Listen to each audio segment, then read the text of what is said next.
Halo semua yang sudah join di live FKP siang hari ini. Mungkin kita masih menunggu untuk Mbak Prita dan untuk join dan juga yang lain-lain untuk join. Saya lihat sudah ada Asnan, Lutfi, terima kasih sudah hadir di sini.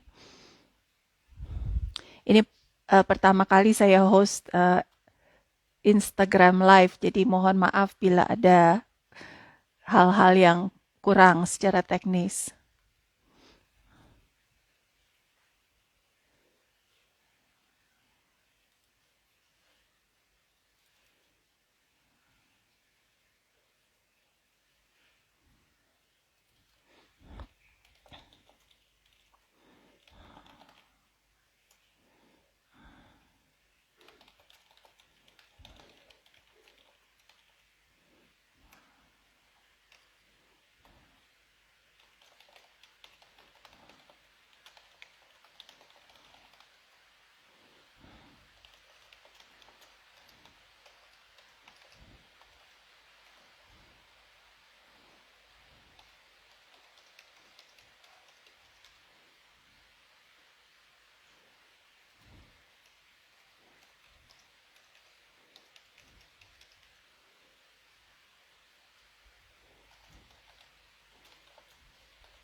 Halo semua yang sudah join, terima kasih sudah hadir siang hari ini. Kita masih menunggu Mbak Prita untuk bisa join di Instagram Live FKP.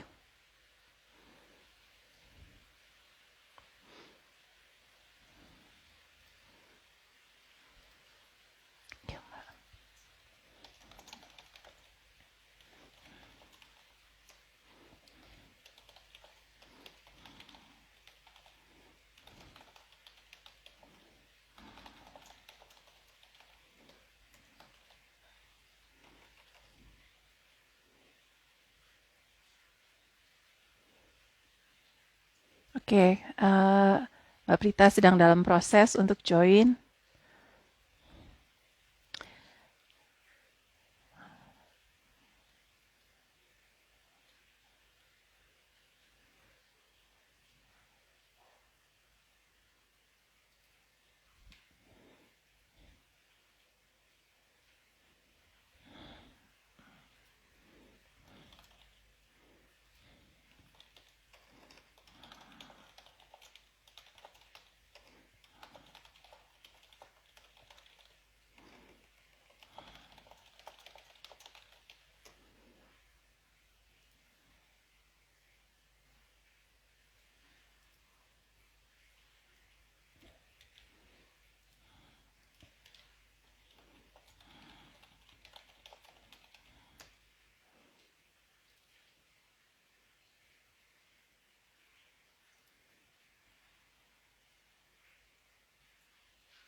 Mohon maaf, kita tunggu sebentar lagi. Terima kasih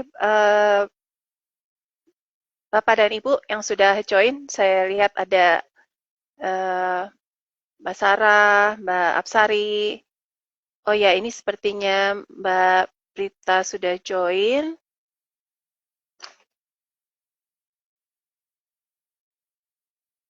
Em,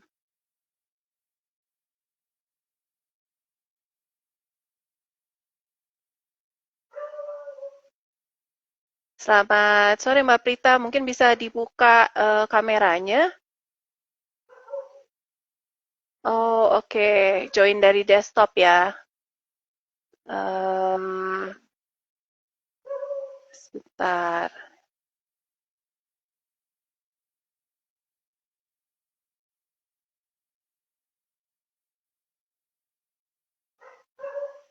Jadi sebagai peserta ya, mungkin sedang dibantu oleh Gilang.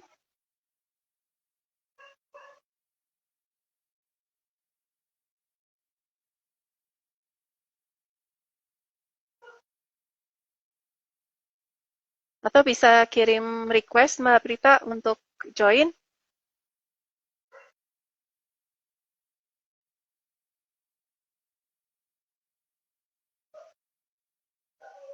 sebagai co-host.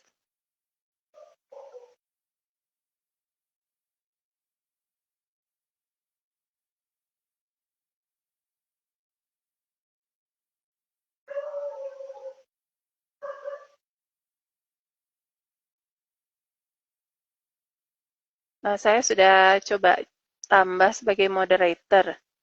Apakah mungkin bisa?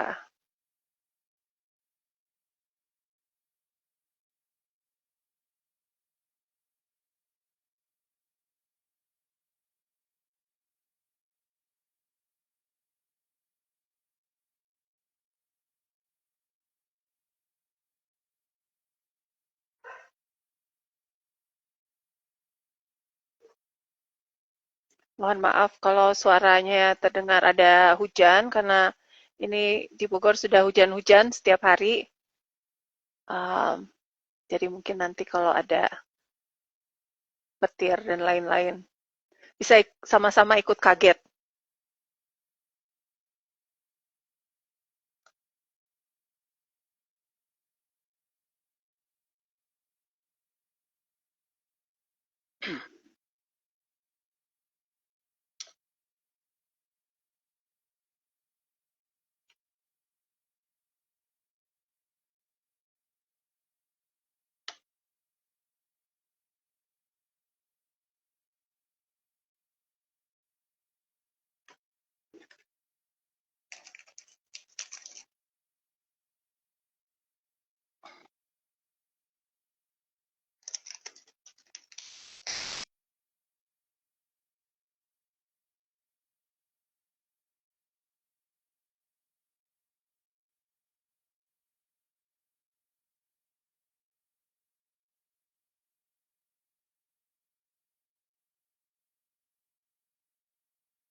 Oke, sudah join dari HP, tapi audionya belum masuk, Mbak.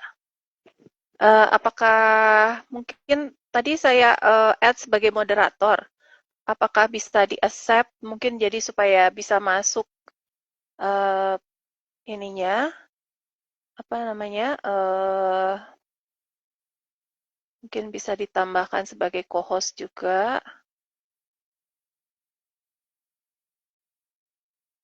Tapi kelihatannya kalau sudah mulai tidak bisa tambah jadi co-host.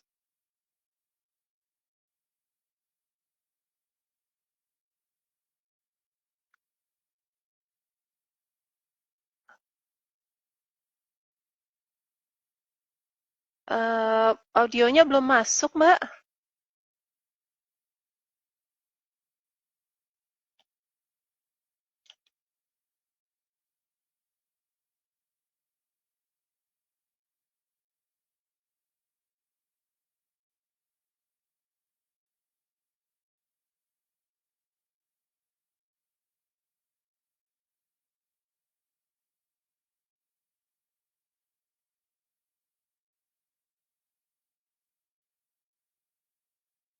Coba saya invite lagi ya. Mohon maaf Bapak dan Ibu, kita masih coba ya.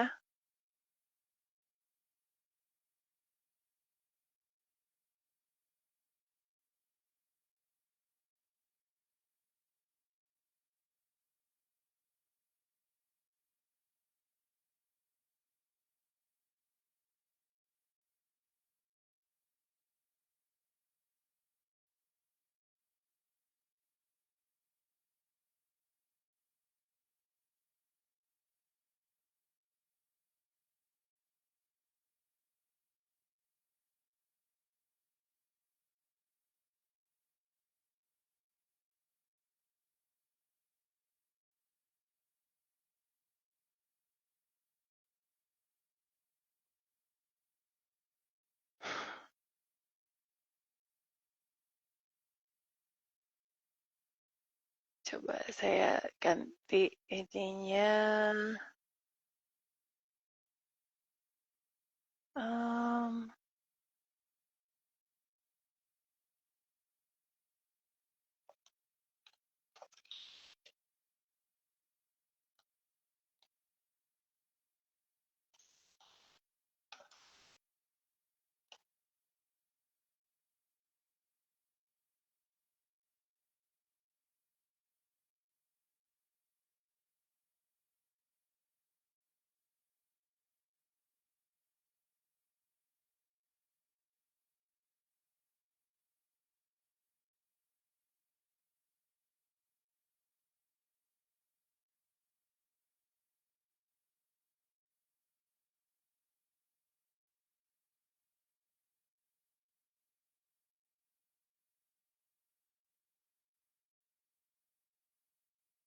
Halo, apakah bisa masuk audionya?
Sudah, tapi belum join ya.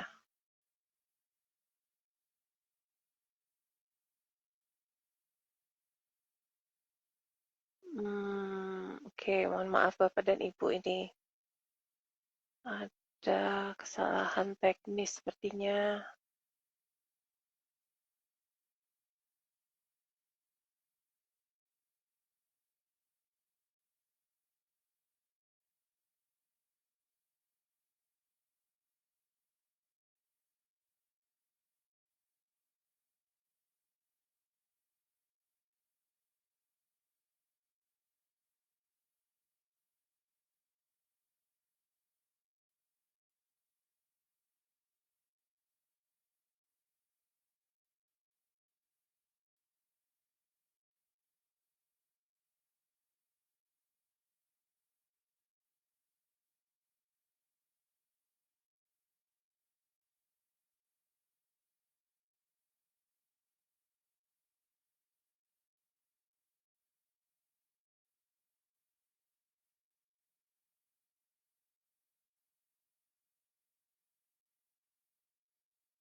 Oh, oke.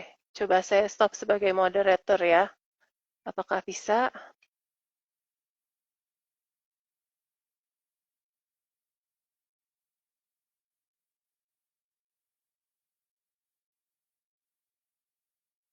Saya sudah stop sebagai moderator.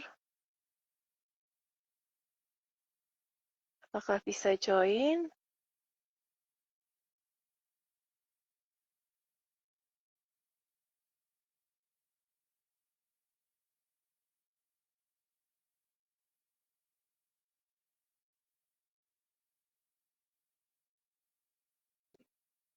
Sepertinya bisa Halo ini. Mbak.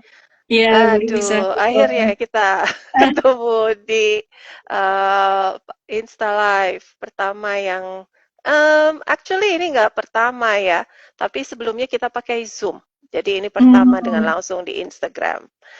Selamat siang, sore di Canberra. Selamat datang dan terima kasih waktunya Mbak Prita. Dia Prita Drajati. Selamat datang di FKP Forum Kajian Pembangunan. Dan juga Bapak dan Ibu saya lihat sudah ada di sini 5 orang. Lumayan. Uh, Siang ini kita menggunakan format yang berbeda rekan-rekan dan ini uh, jam makan siang. We thought we try something new ya untuk berbincang yang serius tapi santai di jam makan siang. Dan siang ini seperti tadi disebutkan uh, ya, kehormatan buat kami untuk Mbak Prita join di Insta Live ini untuk berbincang tentang penelitiannya. Jadi saat ini Mbak Prita adalah kandidat doktor di Arne Coden Department of Economics, the Australian National University. Mungkin saya tidak membacakan CV-nya, siapapun bisa googling. Very accomplished researcher yang sudah juga studi S2 di Oxford dan juga Cambridge. Wah, ini memang mungkin ada orang Indonesia yang belajar di Oxford dan Cambridge itu mungkin dalam hitungan, saya nggak tahu ya, mungkin dalam hitungan jari ya, jari tangan atau jari kaki. Sebelum kita mulai, saya undang Bapak dan Ibu kalau mau ada pertanyaan selama bincang-bincang kita, silakan tuliskan di kolomnya. Kita akan pantau dan mungkin pertanyakan. Untuk pertamanya, mungkin saya memberikan kesempatan Mbak Prita menjelaskan tentang, mungkin memperkenalkan diri dulu gitu ya, dan juga kenapa sih tertarik untuk mengangkat topik ini dalam penelitiannya. Silakan Mbak. terima kasih Mbak Lydia atas perkenalannya. Saya juga sangat berterima kasih juga sudah dilibatkan dalam bincang-bincang FKP saat ini. Uh, Sebelumnya saya dulu juga pernah ikutan acara presentasi FKP juga. Waktu itu presentasi paper tentang cash transfers di Indonesia, unconditional cash transfers atau bantuan langsung tunai. Dan ini jadi salah satu project dari PhD saya itu adalah riset mengenai tentang child care atau PAUD di Indonesia. Jadi tadi mungkin Mbak Lydia mungkin juga para hadirin sekalian di sini juga penasaran kenapa sih kok tertarik dengan topik ini gitu ya. Jadi mungkin dasar dari alasan kenapa saya kemudian mengupas lebih lanjut topik mengenai child care itu juga karena jadi kalau dari sisi literatur di akademik di Indonesia ya studi tentang childcare masih sangat minim, sudah mulai banyak, tetapi yang mungkin secara komprehensif itu masih belum banyak dan juga seringkali permasalahannya itu dilihat lebih ke isu tentang pengasuhan ya. Jadi kemudian bagaimana childcare itu juga dilihat sebagai faktor yang bisa mempengaruhi rumah tangga itu belum terlalu banyak dikupas lebih lanjut.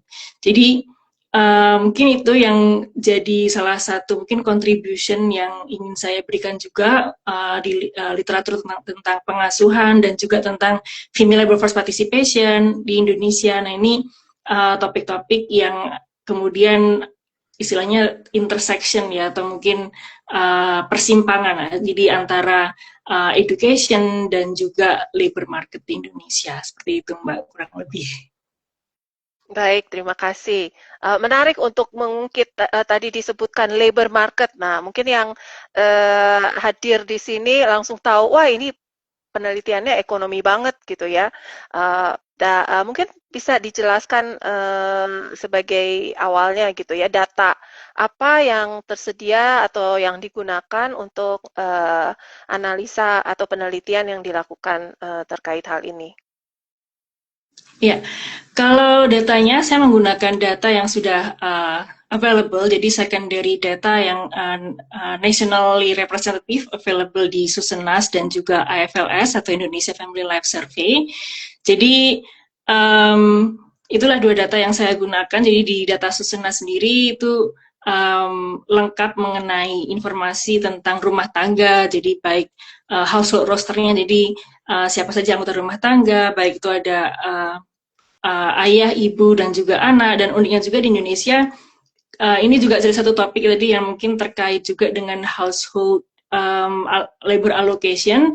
Itu salah satu hal yang ingin saya kupas lebih itu mengenai tentang extended family. Jadi di dalam Susenas atau mungkin di IFLS juga household roster itu kita bisa mengidentifikasi siapa saja yang ada dalam rumah tangga tersebut. Nah, menurut statistik di Indonesia ini 30% rumah tangga itu bukan nuclear family. Jadi ada extended family yang tinggal di situ, bisa jadi itu kakek atau nenek, kemudian paman atau bibi dan lain sebagainya. Jadi karena 30% atau sepertiga dari sampel itu mereka memiliki extended family. Nah, ini juga salah satu faktor yang ingin saya lihat lebih lanjut. Jadi bagaimana child care ini berperan untuk mempengaruhi alokasi tenaga kerja dalam rumah tangga, terutama dalam rumah tangga yang adanya extended family di dalamnya, seperti itu. Jadi kan biasanya pengasuhan anak di Indonesia itu jarang hanya bertumbuh pada ibu ya. Jadi ada juga anggota rumah tangga lainnya yang terlibat dalam pengasuhan. Jadi bisa jadi dari nenek, tante, dan terutama nanti saya juga akan membahas tentang kakak perempuan yang biasanya mereka aktif dalam menjaga atau mengasuh anak gitu. Jadi artinya di sini ketika PAUD diperkenalkan masuk dalam istilahnya enter the equation. Jadi ia tidak masuk dalam ruang kosong gitu. Terutama di Indonesia ini konteksnya banyak yang tinggal dalam struktur rumah tangga yang extended seperti itu. Ya, ini menarik ya, karena mungkin untuk konteks Asia, terutama ya ini konteks Indonesia, tapi terutama untuk Asia, hal ini sangat relevan ya, karena dalam keluarga itu memang extended family tidak hanya nuclear family seperti mungkin di Western countries, ayah ibu saja, paling tidak nenek gitu ya, atau kakek itu grandparents ada di rumah tangga. Apa yang mungkin ditemukan oleh Mbak Prita mungkin sebagai awal dalam hal ketika seorang anak masuk ke PAUD ya, dan PAUD-nya di Indonesia 3 jam ya, setengah hari bukan seharian. Tapi Mbak Prita mengobservasi ada perubahan di dalam penggunaan jam untuk aktivitas di dalam keluarga. Iya, jadi betul tadi yang disampaikan Mbak Lydia terkait dengan ketersediaannya PAUD sendiri. Jadi di sini PAUD yang saya kan kalau pasti yang kalau sudah studi tentang PAUD tahu lah. Jadi ada kayak age istilahnya tipe-tipe PAUD-nya. Jadi ada yang untuk taman kanak-kanak, kemudian itu yang paling atas. Jadi ada juga yang taman bermain dan juga child care gitu. Jadi beda-beda. Nah, ini saya fokusnya ke taman kanak-kanak, jadi kindergarten. Jadi khusus untuk anak usia 4 hingga 6 tahun. Nah, kenapa saya fokus ke anak usia 4 hingga 6 tahun? Karena data yang lengkap di IFLS yang teruji itu yang untuk taman kanak-kanak atau kindergarten ini. Nah, satu hal lain juga, jadi taman kanak-kanak ini juga mulai dikonsider sebagai salah satu bentuk edukasi awal yang formal, jadi yang sifatnya formal dan terstruktur. Jadi sudah mulai ada aturan-aturan regulation mengenai taman kanak-kanak dibandingkan dengan tipe-tipe PAUD yang lain yang sifatnya mungkin lebih ad hoc atau mungkin disediakan oleh community. Jadi itu agak sulit ya untuk menganalisis yang lebih bervariasi. Jadi saya menganalisis yang istilahnya the big lump-nya, yang the big portion of PAUD dalam hal ini yang datanya lengkap dan juga secara regulasi itu diatur secara formal adalah jenis taman kanak-kanak. Ya mungkin ini bukan suatu bentuk yang maksudnya ideal ya. Nanti mungkin di akhir juga misalnya ada pertanyaan kira-kira apa sih riset yang bisa dilakukan selanjutnya. Jadi mungkin untuk menganalisis bentuk-bentuk PAUD yang lain itu juga salah satu bentuk riset yang bisa dilakukan nanti ke depannya. Nah karena saya sampaikan tadi, saya fokus di taman kanak-kanak. Jadi ini istilahnya bear in mind kalau ini khusus untuk anak usia rumah tangga atau household yang punya anak usia 4 hingga 6 tahun. Nah, dampak yang saya amati di sini, terutama saya melihat dampaknya, salah satu dampak yang utama adalah ke labor force participation dari ibu itu sendiri. Jadi bagaimana dampaknya ke ekstensif dan juga intensif margin dari kebekerjaan. Nah, ekstensif margin itu apa? Ekstensif margin itu dari partisipasi, terutama dari labor force participation, kemudian dari employment dan juga job search. Nah, itu bagaimana mereka mulai masuk ke dalam partisipasi tenaga kerja, dan juga dari sisi secara intensif margin. Nah, ini intensif margin lebih ke kualitas kebekerjaannya, dari sisi jam kerja dan juga tipe jenis pekerjaan, kemudian pendapatan dan lain sebagainya. Nah, dampaknya kalau secara ekstensif margin dari partisipasi itu meningkat 13 percentage points. Ini cukup tinggi, ini sekitar karena baseline partisipasi kerja di pertambangan di Indonesia itu cukup rendah ya, sekitar 50% dan selalu stagnan. Jadi peningkatan 13% dari 5% itu cukup tinggi, jadi sekitar 30%-an gitu, 20 hingga 30%. Jadi cukup besar. Dan kita lihat dari tadi kita hanya dapat 3 jam aja, 3 jam sehari. Nah, itu what women can do gitu kan, on the margin gitu, in terms of labor force participation. Jadi tadi itu, jadi untuk perempuan 13 percentage point dari sisi partisipasi, baik itu labor force participation dan employment. Kalau dari sisi job search itu tidak terlalu ada dampak yang signifikan. Jadi mungkin karena juga secara survei job search itu agak lebih sulit untuk di capture. Kemudian karena dari mereka mulai masuk sekolahnya mungkin Juli, kemudian surveinya baru di bulan Maret. Nah, itu jadi ada gap yang mungkin job search itu agak lebih susah di capture. Karena sebenarnya kan job search terjadi di bulan-bulan yang dekat dengan enrollment dari kindergarten itu sendiri. Nah, kalau untuk employment mungkin dan juga labor force participation, dia lebih stabil untuk observasinya.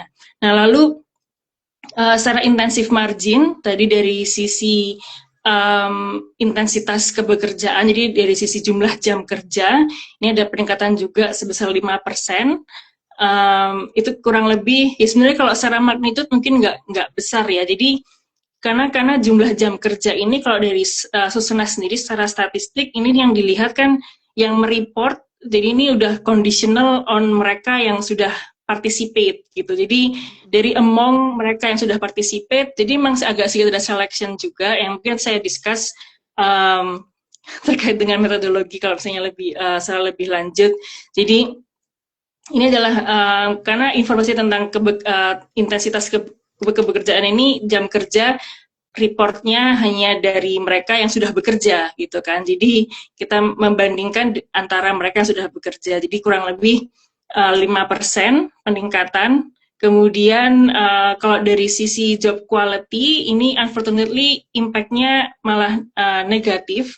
Jadi ini juga karena intensif margin ini juga among mereka yang sudah bekerja. Jadi antara mereka sudah bekerja itu ada kecenderungan mereka moving downward gitu malahan. Jadi dari yang tadinya bekerja formal ke sektor informal. Ini mungkin salah satunya karena waktu yang pendek tadi ya, hanya 3 jam sehari.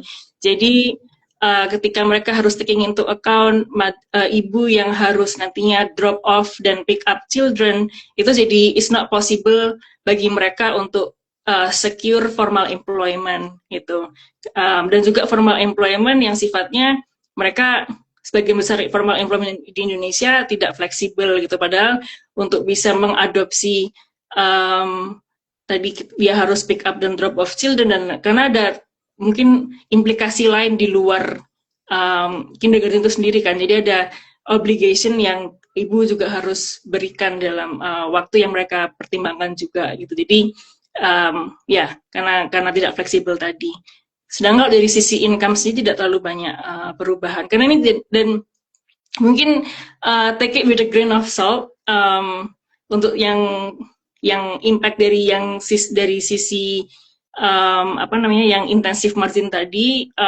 Tapi I think the results is pretty consistent. Tapi untuk ya nanti kalau misalnya lihat di papernya ada beberapa robustness checks yang nanti saya lakukan untuk memastikan bahwa impact-nya itu konsisten gitu.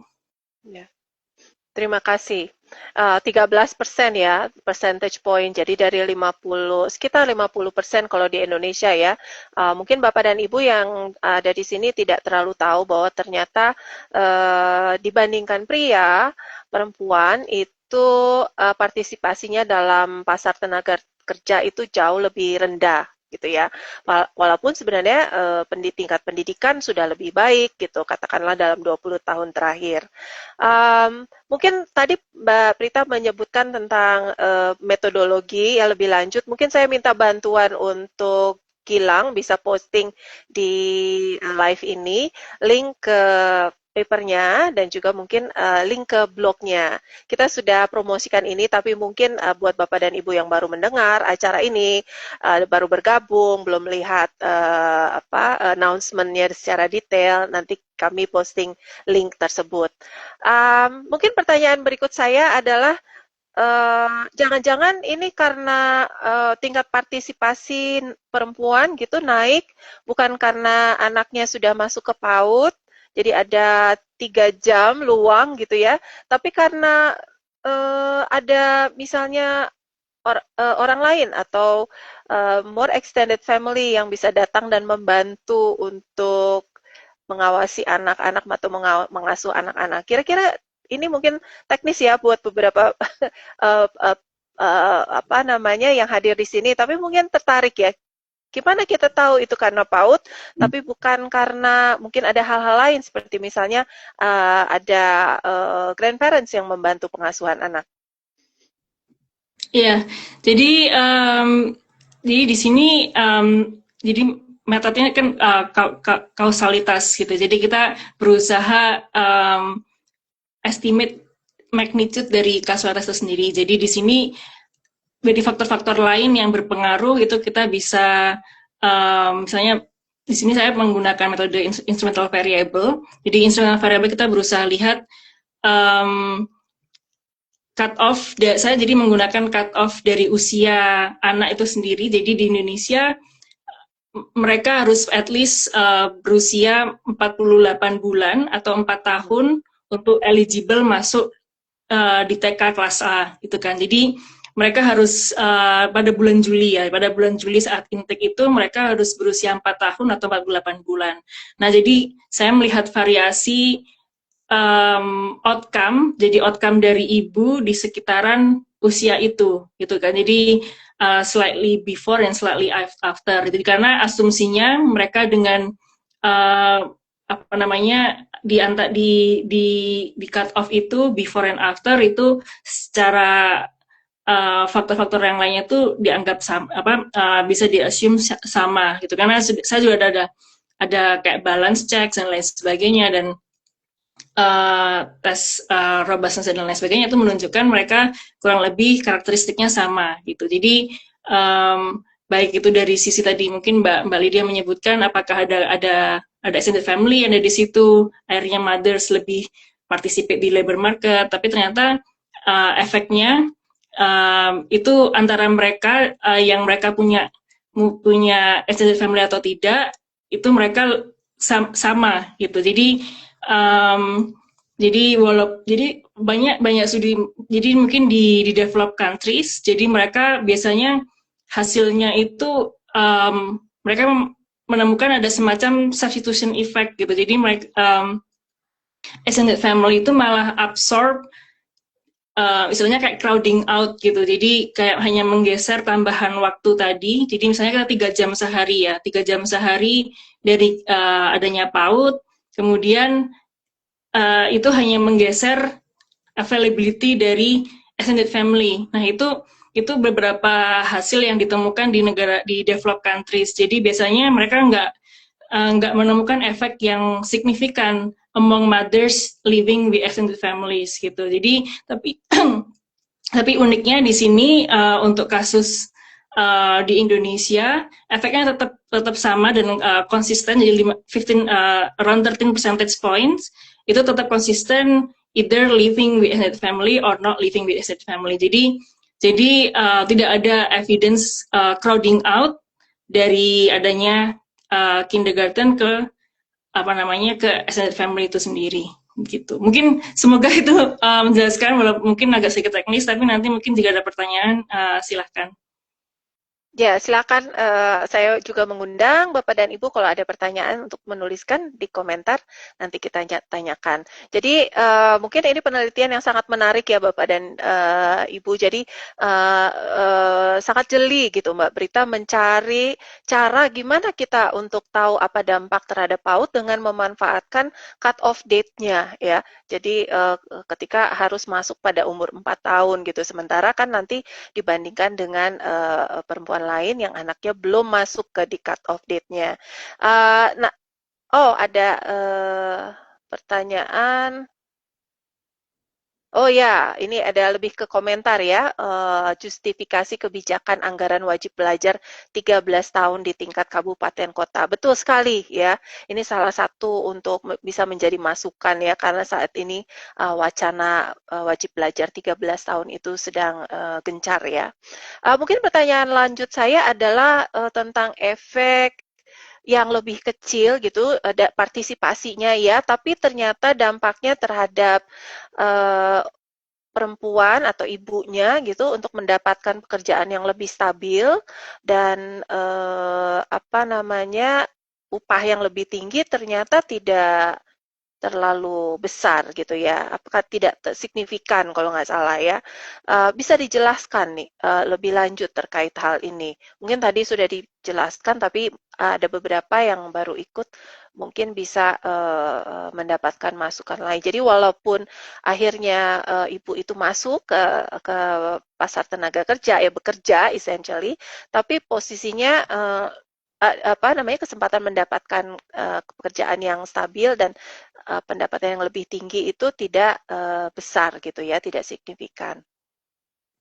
Iya, betul Mbak. Jadi walaupun PAUD itu sendiri meningkatkan partisipasi, jadi secara ekstensif meningkatkan partisipasi ibu di tenaga kerja, tapi penelitian yang saya kerjakan ini tidak menemukan dampak yang signifikan terhadap untuk perolehan pekerjaan lebih stabil atau bergaji lebih tinggi. Nah, jadi ini salah satu faktornya adalah yang perlu kita ingat adalah di Indonesia ini PAUD umumnya berlangsung sekitar hanya 3 jam per hari, dan ini juga mungkin hanya sekitar 5 hari per minggu. Nah, ini durasi yang relatif singkat jika dipertimbangkan apakah ini cukup untuk melonggarkan misalnya time constraint atau kendala waktu at the margin gitu. Jadi mungkin ini memungkinkan untuk ibu bekerja slightly lebih lama, jadi in terms of intensive margin dari sisi hours-nya bisa lebih lama, tapi tadi edisinya itu nggak cukup untuk mendorong dia mampu masuk ke dalam formal labor market tadi ya, mungkin karena dia tidak fleksibel. Nah, ini tidak cukup untuk menopang istilahnya pekerjaan yang full time seperti itu, karena hanya sekitar 3 jam per hari. Walaupun secara ekstensif, jadi ibu tuh ya mungkin secara ekstensif margin, karena kalau di Indonesia kan apa ya di survei dimanapun di labor survey itu kan extensive margin itu kan one zero ya, dummy variable. Extension tadi yang dari sisi employment dan sisi labor force participation. Ketika one zero itu definisinya kalau secara survei itu apakah you do any kind of work gitu ya, at least 1 hour. Apakah dalam seminggu terakhir Anda melakukan pekerjaan at least paling tidak selama 1 jam. Nah itu bisa mereport labor force participation gitu. Jadi bisa ketika dia di interview dia akan menjawab, kalau saya minggu lalu saya paling nggak kerja di ladang 1 jam gitu. Jadi mereka mereport. Jadi itu juga apa namanya, mungkin kalau ingin tahu lebih detail istilahnya secara ekstensif margin ini alasannya kenapa sih kok ibu lebih sensitif ya untuk akhirnya terhadap adanya PAUD ya, karena dari reportnya sendiri dia 1 jam terakhir minggu lalu dia bekerja, jadi itu make sense lah ya. Jadi selama dia dapat mungkin 3 jam per hari atau sekitar 15 jam per minggu, and in the last week it managed to support at least 1 hour gitu untuk bekerja. Tapi ketika ditanya apakah ini mampu untuk bekerja di sektor yang lebih stabil seperti formal sektor yang mungkin waktunya full time itu berarti kurang lebih 40 jam per minggu. Nah itu yang kurang karena kita hanya dapat tadi 15 jam per minggu dari childcare itu sendiri, belum lagi nanti ketika dimasukkan unsur dia harus drop off dan pick up anaknya dan lain sebagainya, dan harus persiapan mungkin mandi dan lain sebagainya. Nah itu yang mungkin yang terlihat invisible tapi sebenarnya itu juga take up mother's time allocation juga seperti itu. Ya, itu kelemahannya ya, mungkin karena apa namanya, pasar tenaga kerja kita tidak terlalu fleksibel juga untuk bisa memungkinkan pekerjaan-pekerjaan yang lebih memberikan upah yang tinggi gitu ya, untuk bisa dikerjakan secara part time. Seperti di luar negeri itu lumayan banyak ya opsi-opsi seperti itu. Saya tahu apalagi di Australia kalau mau kerja 30 jam per minggu bisa, 25 jam per minggu dan sebagainya, dan di posisi-posisi yang relatif bagus ya, jadi apa namanya, di kantor, pekerjaan kantor. Tapi hal lain nih yang saya temukan, nah ini adalah salah satu pertanyaan saya gitu ya.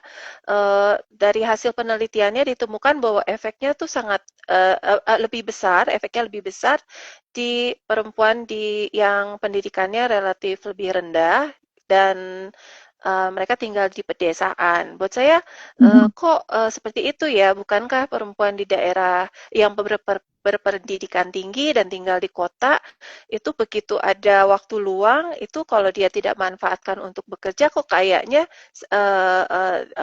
misalnya sayang gitu, karena ada kesempatan dengan pendidikan yang lebih tinggi dan tinggal di perkotaan, kesempatan kerja yang lebih besar. Kenapa kelihatannya dampaknya lebih besar di yang berpendidikan rendah dan tinggal di pedesaan? Iya, terima kasih Mbak Lydia. Pertanyaannya on point banget. Jadi ini mungkin kita bisa take a step back gitu. Jadi ini kita melihatnya effect at the margin gitu kan. Jadi penjelasan itu terletak pada istilahnya initial constraint atau kendala awal yang dihadapi oleh kelompok perempuan ini. Jadi kita membandingkan misalnya antara yang perempuan yang berpendidikan rendah dan yang berpendidikan tinggi. Nah, yang untuk berpendidikan rendah ini constraint-nya mereka cenderung lebih terikat pada pengasuhan dan pekerjaan domestik, sehingga dari sisi baseline-nya sendiri aja mereka juga partisipasi sudah sangat rendah gitu kan. Jadi dari initial baseline-nya sudah sangat rendah, jadi sedikit adanya PAUD kemudian masuk ke dalam istilahnya masuk dalam household constraint mereka. Nah itu memberikan pelonggaran waktu gitu kan yang cukup besar secara relatif gitu dari initial condition mereka sendiri. Jadi tambahan atau mungkin baik secara ekstensif maupun secara intensif itu jauh lebih besar secara proporsional karena dilihat dibandingkan dari sisi dari baseline-nya gitu. Sedangkan untuk yang ibu yang sudah berpendidikan tinggi, mereka umumnya sudah bekerja gitu kan, bahkan mungkin sebelum anaknya masuk PAUD. Jadi mereka cenderung sudah baik secara partisipasi maupun baik secara intensif jam kerja tidak terlalu banyak berubah gitu dengan adanya PAUD itu sendiri gitu. Baik. Ada pertanyaan dari Devia yang mengikuti dari Melbourne ya, yang bersangkutan ada di Melbourne Graduate School of Education. Apakah penelitian ini take into account usia ibu? Ya, mungkin bagaimana Iya. faktor atau variabel usia ibu berdampak dalam hal ini? Iya, jadi usia ibu masuk dalam kontrol variabel. Jadi dampak ini bisa dilihat on average gitu. Jadi 13 percentage point tuh on average among the sampel. Jadi sampel yang saya gunakan tuh ibu usia 18 hingga 45 tahun. Gitu. Jadi karena ini usia yang mereka punya anak usia TK ya. Jadi kalau misalnya ibu yang usianya di atas 45 tahun, sampelnya sangat sedikit. Jadi saya fokus ke sampel yang 18 hingga 45 tahun ini. Ya, jadi apa namanya? Jadi ini udah efeknya on average gitu karena sudah masuk dalam kontrol. Jadi kontrolnya juga termasuk usia ibu, kemudian tadi termasuk household composition tadi apakah ada extended family atau tidak ada. Kemudian juga kontrol variabelnya termasuk urban rural, lalu apa namanya? Marital status dan lain sebagainya. Ya. Oke. Selain dampaknya terhadap ibu, ada hal yang menarik dalam hal apa ya? Ya, it's expected gitu ya. Adalah temuan terhadap ayah ya, anaknya masuk PAUD gitu. Nah, itu apa dampaknya terhadap apa namanya kesempatan kerja atau time allocation dari ayahnya? Iya, kalau dari sisi ISG juga tidak terlalu banyak perubahan karena dari sisi participation sendiri untuk laki-laki itu kurang lebih sudah sangat tinggi ya untuk kebekerjaan sekitar 90%.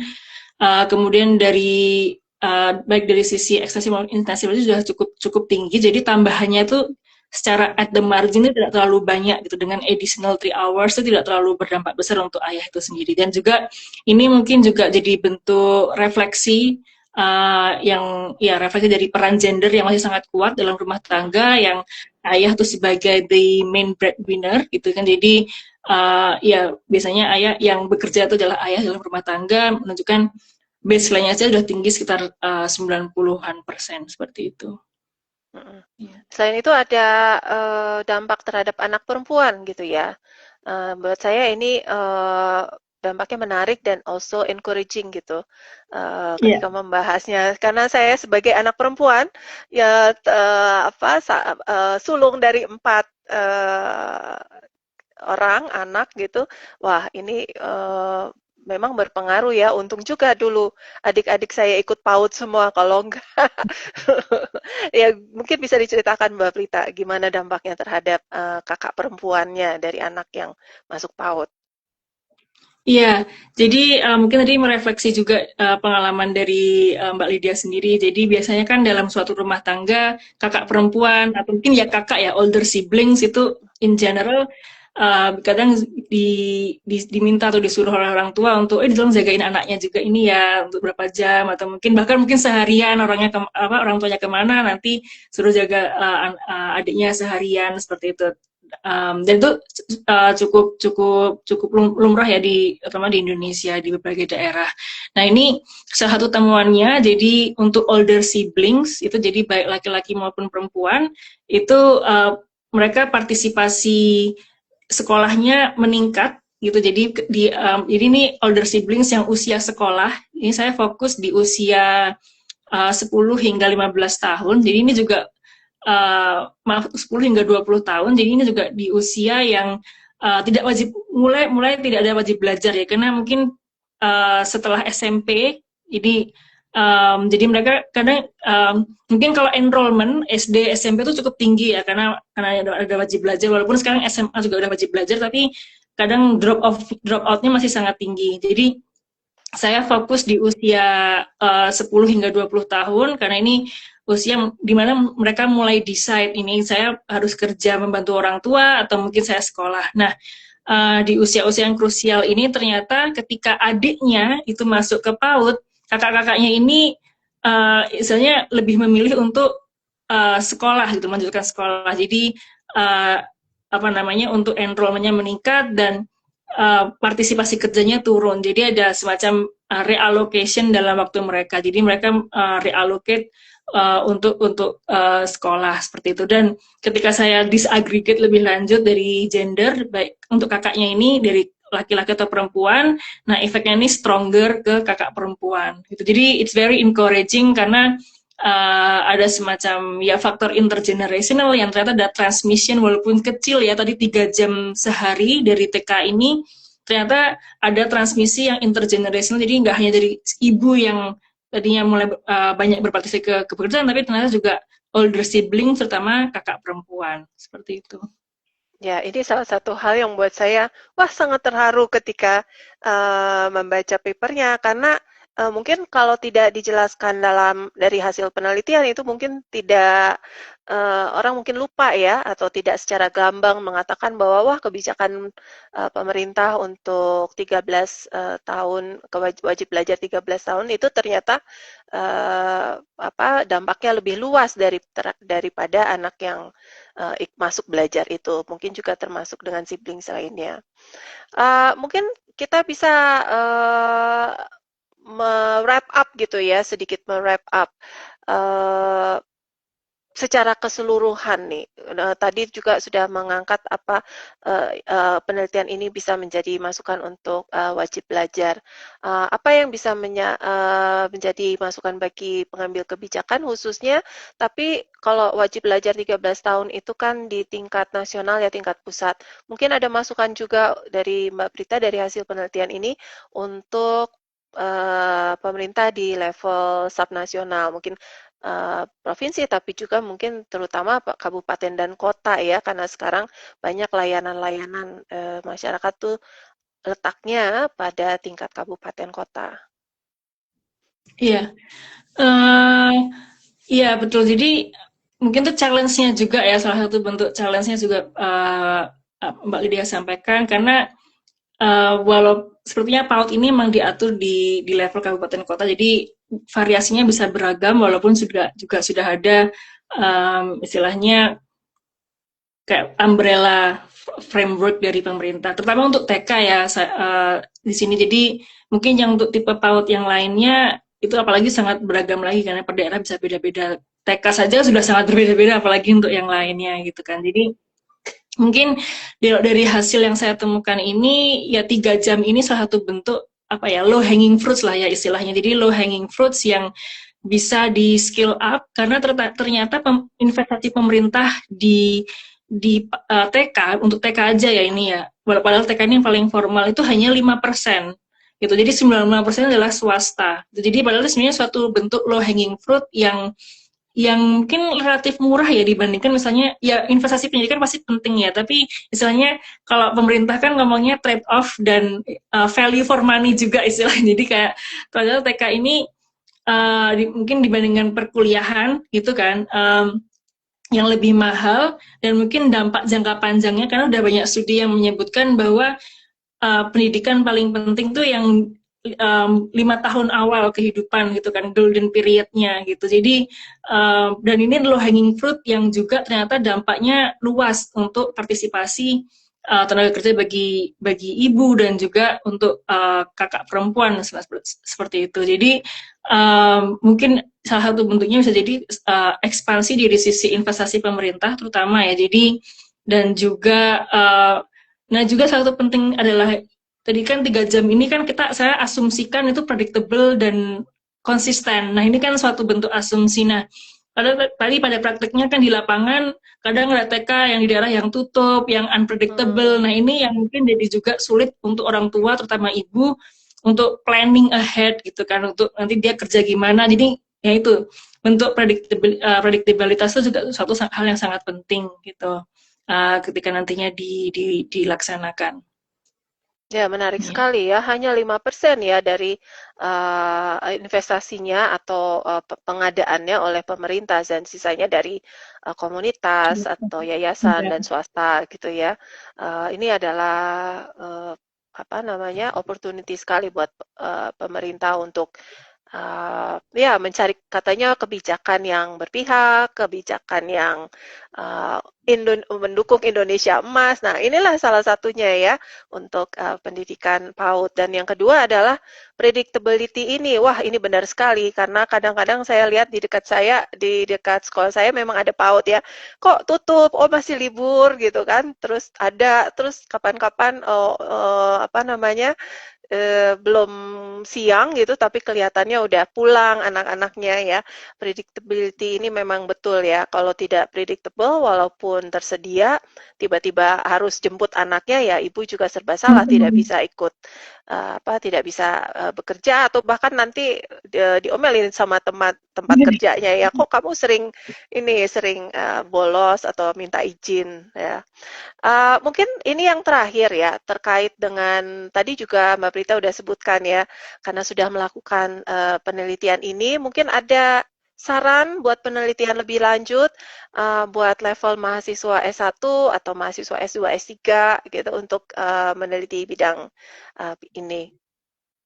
Iya, jadi mungkin salah satu, misalnya mungkin caveat atau mungkin beberapa kayak lesson, ya jadi lesson learn juga dari yang saya kerjakan juga, karena ini juga faktor keterbatasan data, tapi sekarang juga karena data mungkin bisa dieksplor di luar survei ini ya, di luar survei Usunas dan AFLS, karena sekarang kan juga istilahnya akses data tuh ya caranya udah bisa macam-macam lah sekarang yang canggih-canggih gitu, jadi mungkin bisa salah satu bentuknya explore lebih lanjut terkait dengan time use survey misalnya. Jadi kalau di sini kan tadi kita melihatnya dummy variable ya, faktor dari partisipasi ibu atau mungkin anggota keluarga tadi. Jadi dummy 0, 1, 0 atau 1, apakah dia kerja tidak kerja. Nah, mungkin perlu dilihat juga secara tadi intensif marginnya bagi dari sisi jam kerja, tapi juga lihat as a whole dalam 24 jam itu individu tuh ngapain aja sih di rumah gitu kan. Sekarang kan ya aku masih belum tahu juga ya jenis data seperti apa, tapi sekarang kan juga makin banyak kayak time tracker dan apa istilahnya kayak yang wearable itu kan banyak bisa nge-track ini orang ngapain aja sih seharian gitu, mungkin dari data-data seperti itu bisa digunakan. Kemudian juga tadi yang saya sebutkan terkait dengan jenis tipe pengasuhan yang lainnya. Tadi TK itu kan yang paling atas ya usia 4 hingga 6 tahun. Tapi juga faktor-faktor yang jenis-jenis PAUD yang lainnya 0 hingga 4 tahun ini yang sebenarnya jumlahnya banyak tetapi sangat fragmented, macam-macam. Nah, itu mungkin jika ada suatu cara atau mungkin ya nggak harus kuantitatif juga ya, mungkin bentuk kualitatif yang bisa menjelaskan lebih lanjut bagaimana peran dari lembaga pengasuhan ini, karena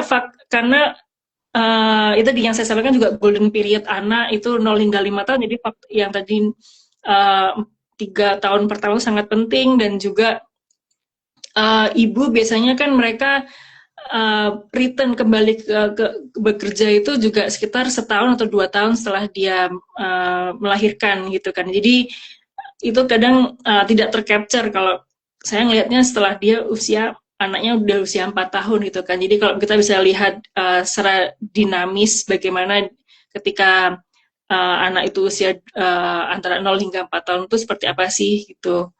Ketika ada lembaga pengasuhan di situ. Seperti itu, Mbak. Ya.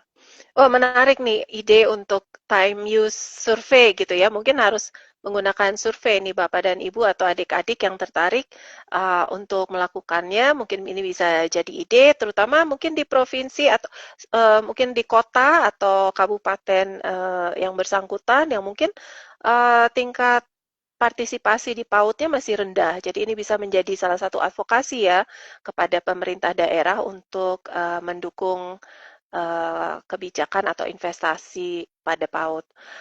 Sebelum kita wrap up, mungkin saya berikan waktu.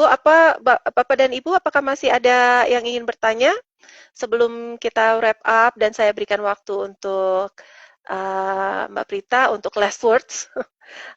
Mungkin kita lihat, mungkin tidak ada ya. Oke, nanti silakan Bapak dan Ibu tuliskan kalau ada komentar, masih kita terima, dan juga mungkin kalau ada komentar terhadap format dari acara ini ya, format FKP itu dalam bentuk Instagram Live pada jam makan siang seperti ini itu seperti apa gitu ya, silakan.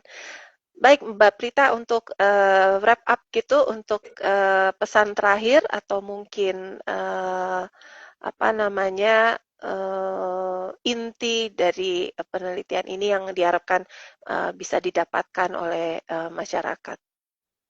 Ya, ya mungkin yang sering juga masyarakat saat ini pahami saat ini yang pasti sudah banyak studi dan juga mungkin sudah teruji secara empirik juga yang sering dibahas adalah PAUD sebagai bentuk investasi bagi anak.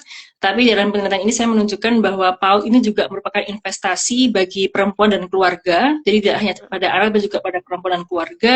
Dan jika dirancang dengan baik, PAUD ini bisa jadi alat kebijakan yang efektif, jadi low hanging fruit yang bisa mendorong partisipasi kerja perempuan dan juga mengurangi beban pengasuhan yang tersembunyi. Karena tadi mungkin harus pick up, drop off dan lain sebagainya itu kan kadang sering terjadi dalam perempuan tapi tidak terhitung gitu kan domestic work-nya, dan juga bisa memperbaiki keseimbangan peran dalam rumah tangga itu sendiri juga.